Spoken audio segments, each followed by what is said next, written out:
ಇದಂದ್ರೆ ಈಗ ಅದು 8 ವರ್ಷ ಹಿಂದೆ ಇದ್ದೇನೆ ನಾನು ಅಲ್ಲಿ ಬೆಳಗಾಂನಲ್ಲಿ.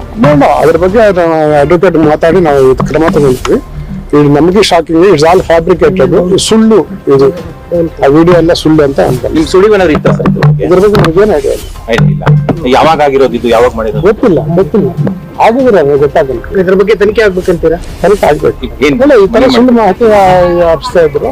ಯಾರೇ ತಪ್ಪಿತಸ್ಥರು ಇರಲಿ, ಯಾರೇ ಈ ರೀತಿ ಏನಾದ್ರೂ ಮಾಡಿದ್ ನಿಜ ಆಗಿದ್ರೆ ಕಾನೂನು ಪ್ರಕಾರ ಕ್ರಮವನ್ನು ಖಂಡಿತವಾಗ್ಲೂ ನಮ್ಮ ಸರ್ಕಾರ ತೆಗೆದುಕೊಳ್ಳುತ್ತೆ.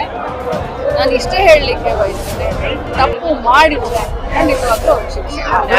ನೋಡಿ, ಒಬ್ಬ ಮಹಿಳಾ ಮತ್ತು ಮಕ್ಕಳ ಕಲ್ಯಾಣ ಸಚಿವೆ ಆಗಿ ಹೇಳ್ತೀನಿ, ಏನಾದ್ರೂ ಮಹಿಳೆಯರ ಮೇಲೆ ದೌರ್ಜನ್ಯ ಎಸಗಿದ್ರೆ, ಅವ್ರು ತಪ್ಪು ಮಾಡಿದ್ರೆ ಖಂಡಿತವಾಗ್ಲೂ ನಿರ್ದಾಕ್ಷಿಣ್ಯವಾಗಿ ಅವ್ರು ಎಷ್ಟೇ ಇದ್ದಂತ ಅಧಿಕಾರಿಗಳಿದ್ರು ಕೂಡ ಅವ್ರ ಮೇಲೆ ಕ್ರಮ ಆಗುತ್ತೆ. ನಾವು ಅದ್ರ ಬಗ್ಗೆ ವಿಚಾರಣೆ ಮಾಡಿಸ್ತೀವಿ.